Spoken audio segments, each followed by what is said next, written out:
Hello viewers, how are you all? Hope you all are fine and doing well. Welcome back to my channel Level Up. Hello, myself पायल बबूटा और मैं आपका स्वागत करती हूँ आज के नए टॉपिक पे। और वो टॉपिक है कि एक करिकुलम बनाने के स्टेप्स क्या होते हैं या फिर एक करिकुलम बनाने का प्रोसीड्यूर क्या होता है।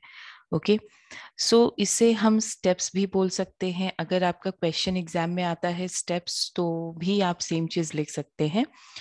तो लेट्स सी। वैसे ये वीडियो थोड़ी सी बड़ी होगी नॉर्मल वीडियो से, बिकॉज जो स्टेप्स है वो एक्सप्लेन उसका जो एक्सप्लेनेशन है वो काफी सारा है। ओके, बट मैं कोशिश करूंगी कि मैं बहुत ही चीजें कवर कर लूँ with in less time. So let's start without wasting any time. So आगे बढ़ते हैं और देखते हैं कि स्टेप्स क्या क्या हैं। तो जब भी हम करिकुलम के बारे में बात करेंगे तो डेफिनेटली हम इतना कुछ करिकुलम के बारे में पढ़ चुके हैं कि हमें इतना समझ में आ गया कि एक अच्छा एजुकेशन सिस्टम होने के लिए एक अच्छा करिकुलम बहुत जरूरी है। तो जब करिकुलम बनेगा तो डेफिनेटली करिकुलम बनाना एक छोटा टास्क तो है नहीं, एक बहुत बड़ा टास्क है, एक बहुत बड़ी जिम्मेदारी है। तो उसी हिसाब से हमें यहाँ पे क्या करना पड़ेगा, रिसर्च करना पड़ेगा। रिसर्च सबसे पहले। ओके, तो यहाँ पे जब हम रिसर्च करेंगे तो वो रिसर्च हर तरीके से करेंगे, स्टूडेंट के ऊपर भी करेंगे, टीचर के ऊपर भी करेंगे, पास्ट वाला रिसर्च भी करेंगे, प्रेजेंट वाला रिसर्च भी करेंगे, फ्यूचर के लिए भी क्या जरूरी है वो भी हम अंदाजा लगाने की कोशिश करेंगे। तो बस यही प्रोसेस है एक करिकुलम बनाने का। यही चीज जो है हम इसको स्टेप्स में बांट देंगे। कुछ बुक्स में 4 स्टेप्स मिल सकते हैं आपको, कुछ बुक्स में 5 मिल सकते हैं, कुछ में 6, कुछ में 7। लेकिन अल्टीमेटली जो कंटेंट है वो यही कवर्ड होगा। यानी कि किसी किसी बुक में किसी एक पॉइंट को 2 पॉइंट बना दिया है, बट वो कंटेंट सेम है सेकेंड पॉइंट का। या हो सकता है कि किसी बुक में सिर्फ 4 पॉइंट्स कवर किए, लेकिन उसमें जो आंसर है वो बिल्कुल वही है जो मैं भी एक्सप्लेन करने जा रही हूँ। तो let's see. First of all, first सबसे पहला स्टेप जो आता है वो है social situation. Now what is social situation? Definitely हमें सबसे पहले रिसर्च करना है कहाँ पे, हमें रिसर्च करना है अपनी सोसाइटी को। तो हम सबसे पहला जो स्टेप लेंगे वो है सोशल सिचुएशन का। ओके, उसके बाद हम डिसाइड करेंगे कि हमारा ऑब्जेक्टिव्स क्या होना चाहिए। जब हमने सब चीज रिसर्च कर ली, उसके बाद हम देखेंगे कि भाई कौन से एम से हम अपना करिकुलम बनाना स्टार्ट करें। उसके बाद हम जो कंटेंट है उसको मैनेज करेंगे, कहाँ क्या कंटेंट डालना है, कैसा कंटेंट डालना है, कितना कंटेंट डालना है, ये सारी चीजें। उसके बाद हम जब कंटेंट डिसाइड हो जाएगा, फिर हम देखेंगे कि कौन सा टीचिंग मेथड सबसे अच्छा इस कंटेंट में एप्लीकेबल होगा। उसके बाद हम देखेंगे कि असेसमेंट करेंगे और चेक करेंगे कि जो भी करिकुलम हमने बनाया है वो कितने हद तक सक्सेसफुल रहा।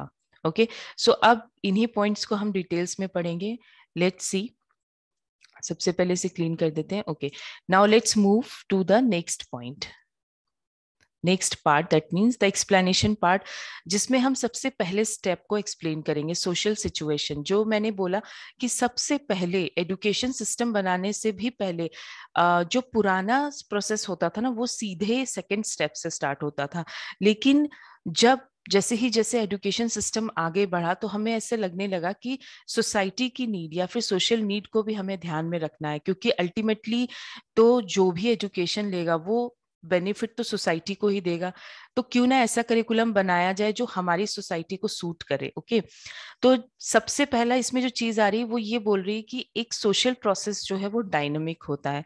यानी कि from time to time society का रहन सहन, सोसाइटी का बिहेवियर, ये सब चीजें चेंज होती रहती है। तो करिकुलम जो है वो भी चेंज होगा according to the need of the society. अगर हमें आज जिस सोसाइटी में हम रह रहे हैं, आज से 15 साल हम पहले अगर हम जाएं, या फिर हम अपने मॉम डैड से एक्सपीरियंस लें उनकी सोसाइटी कैसी थी, तो वो डिफरेंट होगी, इसलिए उनका टीचिंग सिस्टम भी डिफरेंट होता था। लेकिन आज की सोसाइटी जो है वो डिफरेंट है। तो डेफिनेटली अकॉर्डिंग टू दैट हम अपना जो एजुकेशन सिस्टम है उसको सेट करेंगे, या फिर हम अपने करिकुलम को सेट करेंगे। हम उसमें बहुत कुछ स्टडी करेंगे, हम स्टूडेंट को स्टडी करेंगे, देखेंगे कि कौन से स्टूडेंट्स कहाँ पे वीकनेस फेस करता है जब वो पढ़ाई करता है, उसकी कौन सी ऐसी चीजें हैं जो उसकी वीकनेस बन जाती बन जाती हैं, या फिर स्टूडेंट को कौन सी प्रॉब्लम फेस होती है। ओके, और ये चीजें अगर हम स्टडी करेंगे तो हमें अपना आगे चल के जो करिकुलम मिलेगा वो मिलेगा कैसा, इम्प्रूव्ड वन। ठीक है ना। अगर हम वीकनेस पकड़ेंगे कंटेंट्स की या फिर करिकुलम की, तो आगे चल के जो हमें कंटेंट मिलेगा वो मिलेगा क्या, एक स्ट्रॉन्ग और अच्छा improve content. So weakness of education process को भी स्टडी करना है। तो हमने अपनी सोसाइटी को स्टडी किया, स्टूडेंट्स को देखा कि स्टूडेंट्स को क्या वीकनेस है, क्या प्रॉब्लम फेस हो रही है पुराने करिकुलम से, ठीक है ना, या फिर जो करिकुलम पहले फॉलो हो रहा था। फिर हमें ये भी देखना है कि हमारे एजुकेशन प्रोसेस में आज तक कौन सी ऐसी चीज है जो इंक्लूड होनी चाहिए थी लेकिन अभी तक इंक्लूडेड नहीं है, या फिर एजुकेशन प्रोसेस में कौन सी ऐसी वीकनेस है जिसे हमें सही करने की जरूरत है। Okay, review of other activities, इसका मतलब है कि इसी तरीके से और भी छोटी मोटी एक्टिविटीज जो सोसाइटी में है, हम उसे टोटली स्टडी करेंगे और चीजों पे रिसर्च करेंगे, ठीक है ना। और देखेंगे कि हमारी सोसाइटी आगे चल के एक एजुकेटेड पर्सन से कैसे अच्छी बन सके। नेक्स्ट कम है content of relation to objectives. जो भी कंटेंट हम बनाए, जैसा भी कंटेंट हम बनाए, वो हमेशा कुछ ना कुछ एम लेके ही बने। अगर हमारे कंटेंट में कोई एम नहीं है, कोई ऑब्जेक्टिव नहीं है, तो हम उस चीज को कभी भी एक वेल डिजाइन कंटेंट नहीं बोल सकते। वो हम नेक्स्ट पॉइंट में डिटेल्स में पढ़ेंगे। तो इन सब चीजों को स्टडी करने के लिए या फिर इन सब चीजों के बारे में रिसर्च करने के लिए आपको दो चीजों में, हमें दो स्टेप्स में चीजों को डिवाइड करनी पड़ेगी। एक होता है इंटरनल, यानी कि हम अपनी अंदरूनी चीजों को, इंटरनल में क्या क्या कवर होगा, जैसे हमारा स्कूल का एनवायरनमेंट कैसा है, हमारी स्कूल में क्या क्या फैसिलिटीज है। अगर मान लो इंडिया के किसी स्कूल में प्रैक्टिकल लैब नहीं है, तो हम अपने कंटेंट में प्रैक्टिकल लैब डालें। इससे पहले हमें स्कूल में प्रैक्टिकल लैब लाने पड़ेंगे। वो चीजें हम नहीं डाल सकते कंटेंट में जो हमें पता है हमारा स्कूल फॉलो नहीं कर पाएगा, क्योंकि उनके पास वो रिसोर्सेस नहीं है या फिर उनके पास वो चीजें अवेलेबल नहीं है जो इस कंटेंट को फॉलो करें। और एग्जाम्पल, जैसे एक और एग्जाम्पल ले ले, अगर हमें पता है किसी स्कूल में लाइब्रेरीज नहीं है, तो हम अगर कंटेंट में ये ऐड कर दे कि भाई लाइब्रेरी पीरियड होना चाहिए, तो इससे क्या होगा, स्कूल फॉलो नहीं कर पाएगा। तो इसीलिए हमें स्कूल की फैसिलिटीज क्या क्या अवेलेबल है, किस तरीके के क्लासरूम्स हैं, कैसे पढ़ाया जाता है, इन सब चीजों को देख के हम कंटेंट बनाएंगे। और हम एक ऐसा कंटेंट बनाएंगे जो हर स्कूल फॉलो कर सके। और स्कूल के एनवायरनमेंट में देखेंगे भाई क्या टीचर्स है, कैसे टीचर्स है, कैसे क्लास दी जाती है। तो इन सब चीजों को भी स्टडी करेंगे और देखेंगे कि इंडिया में इस तरीके का स्कूल एनवायरनमेंट है या फिर किसी और कंट्री का करिकुलम बन रहा है, तो वो कंट्री देखेगी भाई हमारे कंट्री में स्कूल का एनवायरनमेंट इस तरीके से है, तो उसी तरीके से कंटेंट भी होना चाहिए।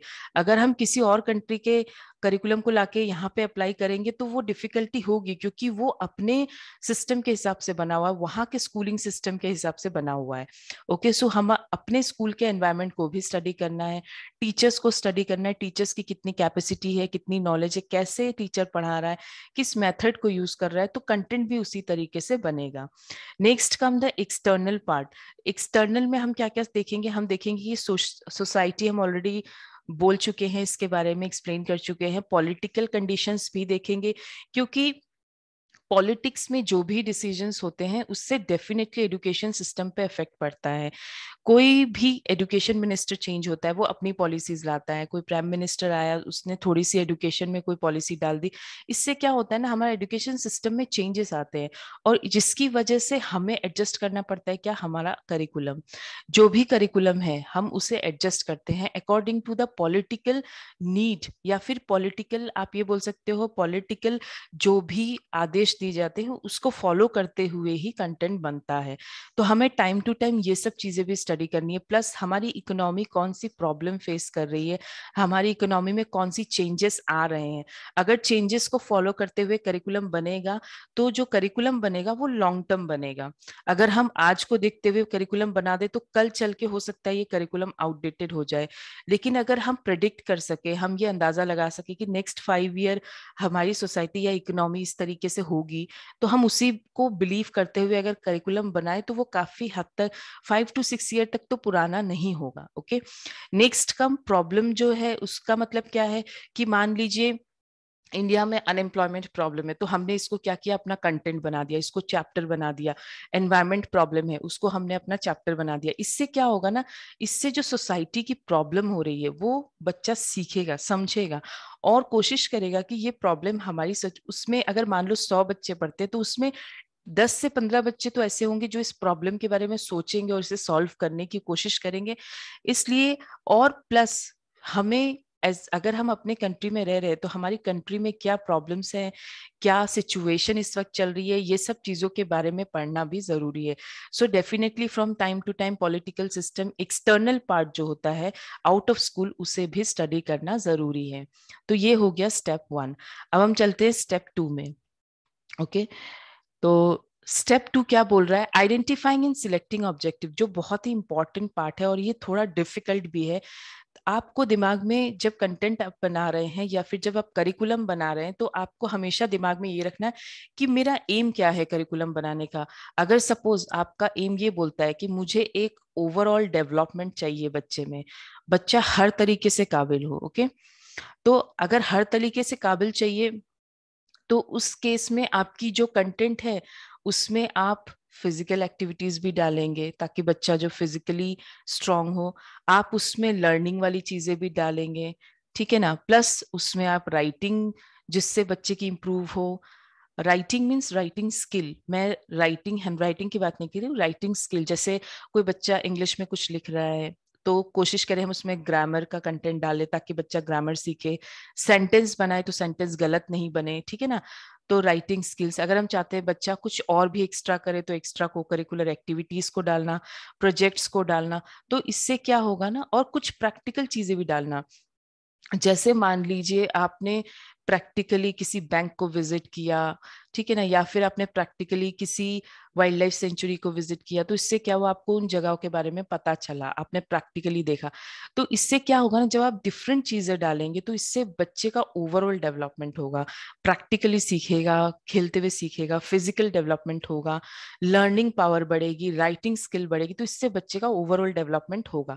तो आपको सबसे पहले ये डिसाइड करना है कि मेरा ऑब्जेक्टिव क्या है। अगर ऑब्जेक्टिव ओवरऑल डेवलपमेंट है तो ठीक है, उसका कंटेंट फिर वैसा ही बनेगा। अगर आपका एम है नहीं बस कैसे भी एग्जाम पास करा देना है, तो उसमें फिर आपका कंटेंट इतना मेहनती कंटेंट नहीं होगा, वो बहुत ही सिंपल होगा। ओके, सो इसीलिए आपको डिसाइड करना है कि आपका ऑब्जेक्टिव क्या है, किस चीज को दिमाग में रखते हुए आप कंटेंट बना रहे हैं।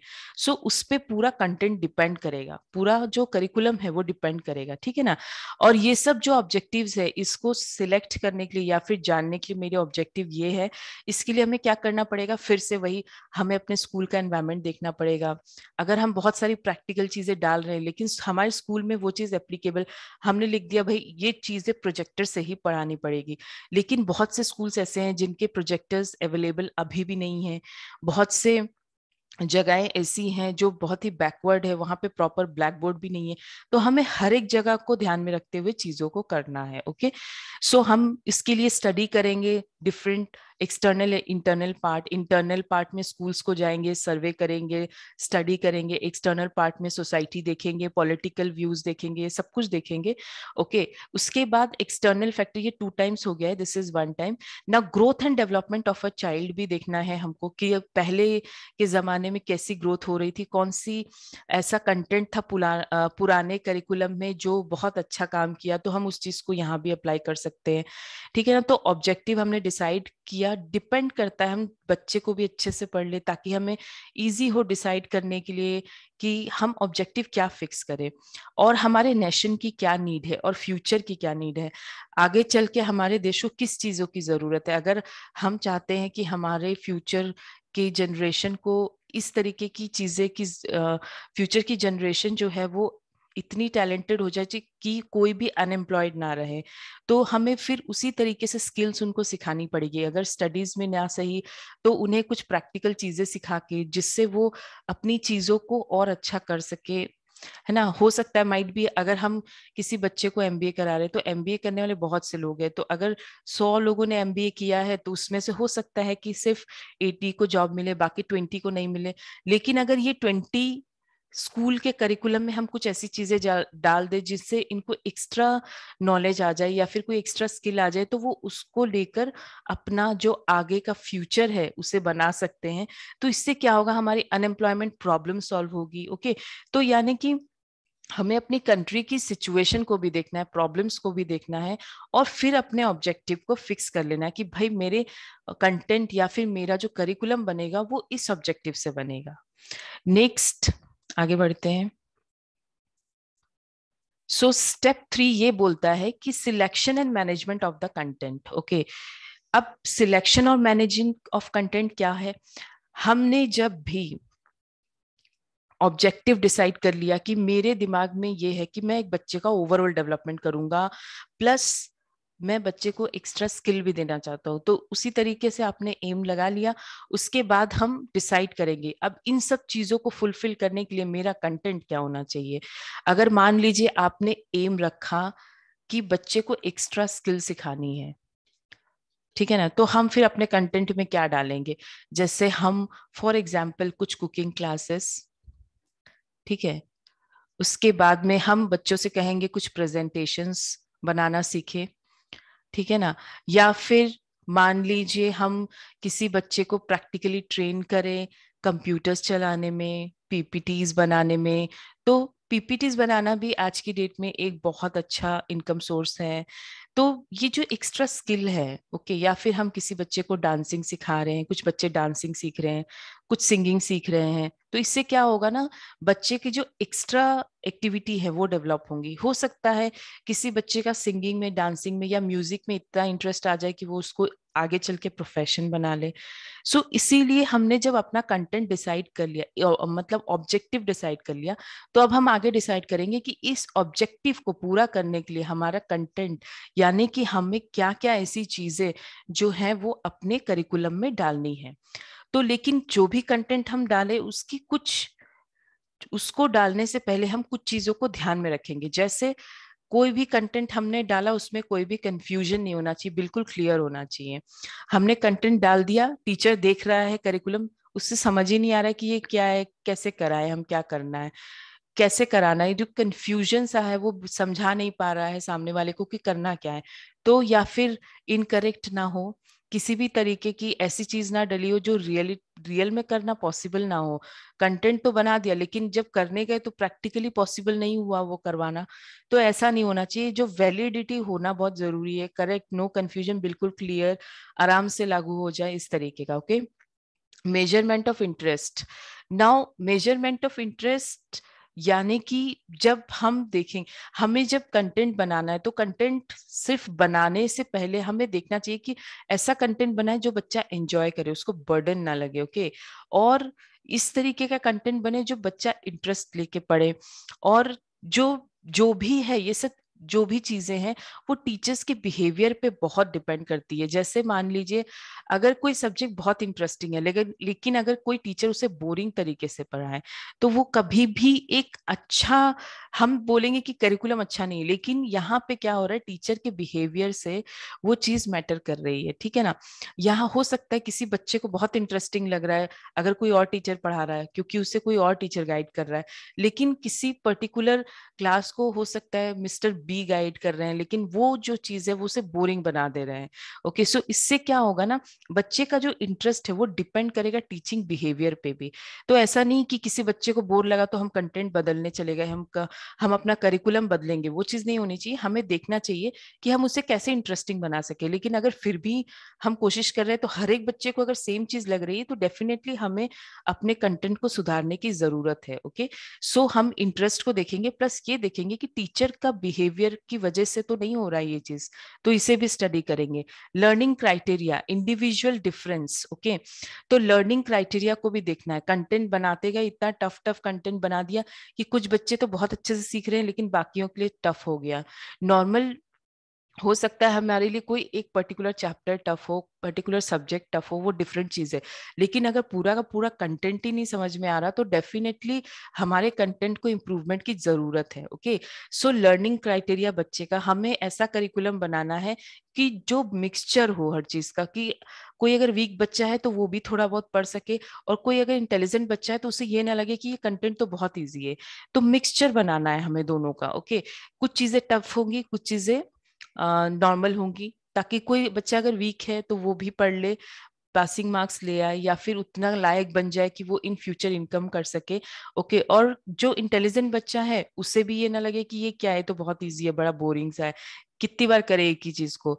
ठीक है ना, तो हमें जो कंटेंट है वो इतना सोच समझ के बनाना है कि वो एक मिक्सचर लगे। अब ये सब चीजें करने के लिए हमें बहुत कुछ स्टडी करना है, स्टूडेंट के इंटरेस्ट को वो हमने ऑलरेडी देख लिया। और हमें ऐसा नहीं, पास्ट एक्सपीरियंस से हमेशा बहुत अच्छी अच्छी चीजें सीखने को मिलती हैं। हमने जो भी पास्ट में किया उससे क्या करते हैं, हम अपनी प्रेजेंट सुधारते हैं। अगर कोई गलती पास्ट में हुई है तो हम कोशिश करते हैं उससे अपना प्रेजेंट जो है उसको इम्प्रूव करें। तो हमें अर्लियर अचीवमेंट्स भी देखने हैं, कुछ अचीवमेंट्स पॉजिटिव भी हैं, कुछ अचीवमेंट्स, अचीवमेंट्स नहीं बोलेंगे, कुछ चीजें ऐसे भी जो नेगेटिव काम करी, तो क्या करना है, हमें इसे हटाना है, इसे और अच्छे से बढ़ाना है जो प्लस वाला है। तो अर्लियर अचीवमेंट्स भी देखना बहुत जरूरी है। ओके, एबिलिटी, बच्चे की एबिलिटी जो हम ऑलरेडी पढ़ चुके हैं, बच्चे की एबिलिटी भी देखना जरूरी है। तो बहुत टफ कंटेंट बना दिया तो भी प्रॉब्लम है, बहुत इजी बना दिया तो भी प्रॉब्लम है। तो एक मिक्सचर तैयार करें, इंडिविजुअल डिफरेंसेस को देखें, और क्लियर और एक्यूरेट कंटेंट बनाएं, यूजफुल ऐसा कंटेंट बनाएं जो स्टूडेंट को भी यूजफुल दे, सोसाइटी के भी काम आए। ओके, उसके बाद हम देखें कि जो भी कंटेंट बन रहा है वो हमारे मेथड ऑफ टीचिंग को मैच करे। अगर हम पढ़ाते, सपोज इंडिया में पढ़ाने का तरीका अलग है, किसी और कंट्री में टीचर्स का पढ़ाने का तरीका अलग है, तो ऐसा कंटेंट हो जो हमारे टीचिंग मेथड को सूट करे। ओके, और नाउ ऑब्जेक्टिव्स ऑफ टीचिंग्स, हमारे टीचिंग के ऑब्जेक्टिव्स को हमें पता होना चाहिए कि हम जब किसी बच्चे को पढ़ा रहे हैं तो हमारे ऑब्जेक्टिव्स क्या होते हैं, तो उसी से रिलेटेड ही करिकुलम बनेगा। इजी टू लर्न होना चाहिए जो भी कंटेंट हो। ऐसा नहीं कि इजी टू लर्न का मतलब ये नहीं कि बच्चा, मतलब कोई कंटेंट ऐसा है जो बच्चे को समझने में बहुत प्रॉब्लम हो रही है, पूरा का पूरा कंटेंट ही हमने बहुत टफ बना दिया, वो चीज नहीं होनी चाहिए। बच्चे को कंटेंट जब हम बना रहे हैं तो वो कंटेंट अंडरस्टैंडिंग वे में बने, ताकि मान लीजिए हमने ABCD डाली नहीं, सीधे सेंटेंस डाल रहे कंटेंट में, तो वो पॉसिबल नहीं होगा, क्योंकि बच्चा पहले ABCD सीखेगा, उसके बाद वो सेंटेंस बनाना सीखेगा। तो जो कंटेंट है वो एक स्टेप बाय स्टेप चले, प्रॉपर तरीके से चले, ऐसा नहीं कि बीच में कोई स्टेप निकल चुका है।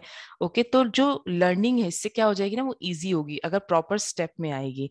डेवलपमेंट ऑफ मेंटल स्किल हो, हम ये भी देखेंगे कि बच्चे के अंदर डेवलपमेंट हो मेंटल स्किल का, अच्छी अच्छी चीजें सीखे, मेंटली स्किल डेवलप हो, और भी अदर स्किल एक्स्ट्रा को करिकुलर एक्टिविटीज से सीखे। ओके, अब आगे बढ़ते हैं, देखते हैं नेक्स्ट क्या है। सो स्टेप 4 ये बोल रहा है कि जो सिलेक्शन और मैनेजिंग ऑफ टीचिंग मेथड हमें देखना है। हमेशा जब भी करिकुलम बनता है उसमें मेथड ऑफ टीचिंग हमेशा कहीं ना कहीं दी होती है। ओके, और वो इसलिए होता है ना क्योंकि जब हम किसी टॉपिक को डाल रहे हैं किसी भी कंटेंट में, ओके, अगर हमने पर्टिकुलर टॉपिक को डाला और हमने लिख दिया इस टॉपिक को इस मेथड से पढ़ाइए, तो इससे क्या होगा, एक तो टीचर को बहुत, सब जगह पे एक ही तरीके का जो मेथड है वो अप्लाई होगा, प्लस टीचर को पता होगा कि ये टॉपिक को पढ़ाने का बेस्ट तरीका क्या है, इंटरेस्टिंग तरीका क्या है। ओके, सो हमेशा हमें टीचिंग मेथड पे बहुत कुछ डिपेंड करता है। अगर एक टीचिंग मेथड प्रॉपर नहीं है तो एक अच्छा कंटेंट कुछ नहीं कर पाएगा।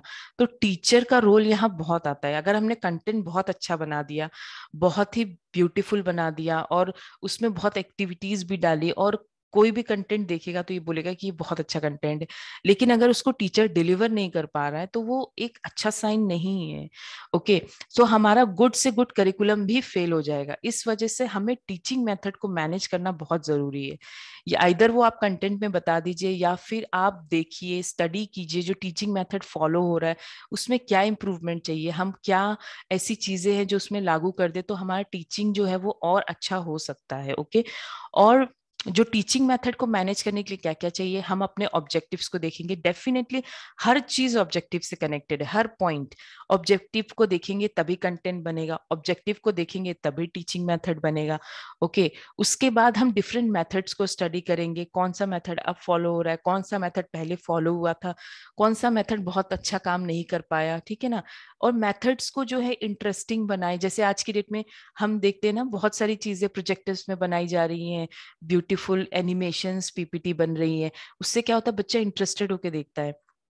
और इससे क्या होता है ना, हम प्रैक्टिकल दिखा भी सकते हैं कि ओके रनिंग कैसे रनिंग होती है, तो एक बच्चा स्क्रीन में एनिमेटेड थ्रू हम दौड़ के दिखाएं तो पता चलेगा कि हाँ ये जो चीज है वो रनिंग है। एक छोटा बच्चा देखेगा तो उससे समझ में आ जाए कि भाई ये रनिंग है। तो ये जो मेथड्स है, इस ऐसे मेथड हो कि जो इंटरेस्टिंग भी हो और बच्चा बहुत आसानी से जो टीचिंग है, जो कंटेंट है उसको सीख ले। स्ट्रेटेजीज को देखना है, मीडिया ऑफ टीचिंग को देखना है। स्ट्रेटेजीज, एक टीचर क्या क्या स्ट्रेटेजी अप्लाई कर रहा है क्लास में। स्ट्रेटेजीज मतलब ब्लैक बोर्ड यूज कर रहा है, ओके, या फिर प्रोजेक्टर यूज कर रहा है, या फिर वो एक कोई प्रैक्टिकल, मान लीजिए अर्थ पढ़ा रहा है तो अर्थ के लिए उन्होंने एक बॉल ले आई, बॉल से फिर वो एक्सप्लेन कर रहे हैं चीजों को, या फिर ग्लोब ले आए, ग्लोब से एक्सप्लेन कर रहे हैं। ये सब जो स्ट्रेटेजीज है इसको देखना, इसको मैनेज करना और करेक्शन करना, इम्प्रूव करना, ये सब चीजें करेंगे हम यहाँ पे। ओके, मीडिया ऑफ टीचिंग, कैसे किस तरीके की मीडिया, जैसे आजकल तो बहुत कुछ है, ऑनलाइन टीचिंग हो रही है, ठीक है ना, यूट्यूब पे टीचिंग हो रही है, ठीक है, हम प्रैक्टिकली भी फेस टू फेस बैठ के टीचिंग कर रहे हैं। ओके, बहुत से मीडिया है टीचिंग्स के। ओके, सो ये सारी चीजों को मैनेज करना, इसे हम कहते हैं कि सिलेक्शन। हम सिलेक्ट करेंगे कि कौन सी चीजें हैं, जो कौन से मेथड है जो हमारे लिए बहुत अच्छे साबित होंगे। Okay, next come the last step, which is called the evaluation of curriculum. Now evaluation of curriculum क्या है, हम किसी भी करिकुलम को बनाया हमने, और कैसे जाने कि हमारा करिकुलम अच्छा है बुरा है। तो किसी भी करिकुलम को अच्छा है जानने के लिए हम हमेशा क्या करते हैं, एग्जाम्स लेते हैं, टेस्ट लेते हैं, और देखते हैं कि स्टूडेंट कैसा परफॉर्म कर रहा है। अगर स्टूडेंट अच्छा परफॉर्म कर रहा है तो इसका मतलब है कि हमारा करिकुलम ठीक है, प्रैक्टिकल है, बच्चे को समझ में भी आ रहा है, बच्चा परफॉर्म भी कर रहा है, ठीक है ना। अगर कोई मान लीजिए एग्जाम में क्वेश्चन पेपर आया और वो क्वेश्चन पेपर इतना टफ था कि सारे बच्चे फेल हो गए, तो डेफिनेटली हमारा कंटेंट अच्छा नहीं है, पेपर अच्छा नहीं बना। लेकिन अगर मैक्सिमम बच्चे अच्छे रिजल्ट्स ला रहे हैं तो इसका मतलब ये है कि कंटेंट पे प्रॉब्लम नहीं है। कुछ बच्चे हो सकता है उस चीजों पे ध्यान नहीं दे रहे जिन पे उन्हें देना चाहिए। ओके, तो हम अप्रोप्रिएटनेस हमेशा जज करेंगे, किस चीज की अप्रोप्रिएटनेस हम जज करेंगे, appropriateness with the of curriculum. Okay, so हम करिकुलम की जो अप्रोप्रिएटनेस है, कितना अप्रोप्रिएट बना है हमारा करिकुलम, उसे हम जज करेंगे ऑन द स्टूडेंट परफॉर्मेंस। और ये स्टूडेंट की परफॉर्मेंस हम कहाँ से देखेंगे, टाइम टू टाइम टेस्ट लेंगे, टाइम टू टाइम एग्जाम्स लेंगे। लेकिन हाँ, अभी भी हम ये नहीं बोल सकते कि जो हमारा एग्जामिनेशन सिस्टम है वो बहुत अच्छा है, क्योंकि इसमें हम बच्चे की लर्निंग तो देख लेते हैं कि बच्चे ने लर्न किया, लिख दिया एग्जाम में, लेकिन प्रैक्टिकली बच्चा कितना सीख रहा है, क्या सीख रहा है। तो डेफिनेटली कहीं ना कहीं एग्जामिनेशन सिस्टम में भी चेंजेस चाहिए। लेकिन हाँ, फिलहाल के लिए अगर हमें जज करना है कि करिकुलम कितना बेटर है तो हम एग्जाम और टेस्ट ले सकते हैं। बट ऑफ कोर्स इन सब चीजों में भी, वे ऑफ एग्जामिनेशन लेने में या फिर टेस्ट लेने में भी थोड़ी बहुत इम्प्रूवमेंट होना जरूरी है। ओके, तो ये थे कुछ स्टेप्स जिसको फॉलो करते हुए एक करिकुलम बनेगा। ओके, तो ये स्टेप जो होते हैं ना, ये चेंजिंग होते हैं, स्टेप्स नहीं चेंजिंग होंगे, जो प्रोसेस है वो चेंजिंग होता है, क्योंकि हमारी सोसाइटी बदलेगी, पॉलिटिकल सिस्टम बदलेगा, वे ऑफ टीचिंग बदलेगा, स्कूल का पढ़ाने का तरीका बदलेगा। तो ये सब जब चेंजेस होंगे ना, तो हमारा जो करिकुलम है वो भी चेंज होगा। इसलिए हम बोलते हैं जो करिकुलम बनाने का जो प्रोसेस है वो नेवर एंडिंग है। ओके, ये चेंज होता रहता है, बनता रहता है, फिर बनेगा। हो सकता है 6 महीने बाद हमने नया करिकुलम बनाया, 6 महीने बाद एजुकेशन डिपार्टमेंट ने कुछ चेंज कर दिया, तो अब उस हिसाब से करिकुलम भी बदलेगा। फिर से हमने एक्सपेक्ट किया था कि 5 साल तक सेम रहेगा, लेकिन हो सकता है 6 महीने में ही चेंज करने की जरूरत पड़ जाए। तो करिकुलम जो बनाने का प्रोसेस है वो नेवर एंडिंग है। ओके, और ऑफ कोर्स टफ भी है, हमें हर चीजों को स्टडी करते हुए, रिसर्च करते हुए फिर करिकुलम को बनाना है। ओके, सो यही था करिकुलम को बनाने का प्रोसेस। होप करते हैं कि आपको ये जो प्रोसेस है वो समझ में आया होगा।